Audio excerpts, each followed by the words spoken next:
அவங்க 2 பேரும் ட்ரெஸ் இப்படி பண்ணுவீங்களாமா நீங்க? என் ட்ரெஸ் தானே இப்படி பண்றீங்க? ஓன் ட்ரெஸ் தானே 5000 ரூபாய்க்கு எடுக்கும், அவங்க ட்ரெஸ் எல்லாம் 500 ரூபாய்க்கு தானே எடுக்கும். இதே மாதிரி ஒரு ட்ரெஸ்ஸா இருக்கு, 1000 ட்ரெஸ் இருக்கு. என்னமா குப்பமா சொல்ற? இந்த லட்சத்துக்கு இது போதும். இந்த ட்ரெஸ் எடுத்து 2 வருஷம் ஆச்சு, ஒரு நாள் கூட போடல. இவ அப்படிதான் மாத்தணும், அப்பதான் பீரோக்குள்ள வைக்க முடியும். இந்த ட்ரெஸ் எடுத்து 4 வருஷம் ஆச்சு. இந்த ட்ரெஸ்ஸை பார்த்ததுமே எங்க அண்ணனோட ரிசப்ஷனுக்கு தான் போடணும் அப்படின்னு சொல்லி என் மைண்ட்ல ஃபிக்ஸ் ஆனதுனால 4 வருஷமா நான் எந்த ஒரு ஃபங்க்ஷனுக்குமே இந்த ட்ரெஸ்ஸை வெளியே கூட எடுக்க மாட்டேன். உள்ளே பத்திரமா வச்சிருந்தேன். எங்க அம்மா என்ன பண்ணிட்டாங்க தெரியுமா? 5000 ரூபாய் துணியை கீழே போட்டா மண்ணாவனா பரவாயில்ல, உனக்கு என்ன செய்யறது? குட்டோட அருமை தெரியல. என்ன பண்ண போறேன்? மடிச்சு இவ்வளவு பெருசா வச்சா பீரோக்குள்ள வைக்க முடியல. பொதுவோ கட்டி வச்சிட போறேன், சிறுசாயிரும். இது 5000 ரூபாய் கொடுத்து வாங்கினீ இல்லம்மா?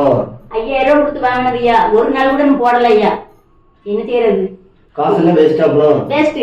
நம்ம எடுத்து கொடுக்கட்ட அதுக்கு பிரச்சனை. இதே மாதிரி ஒரு ட்ரெஸ்ஸா இருக்கு, 1000 ட்ரெஸ் இருக்கு. என்னமா குப்பமா சொல்ற? இந்த லட்சத்துக்கு இது போதும். ட்ரெஸ் எடுத்து 2 வருஷம் ஆச்சு, ஒரு நாள் கூட போடல.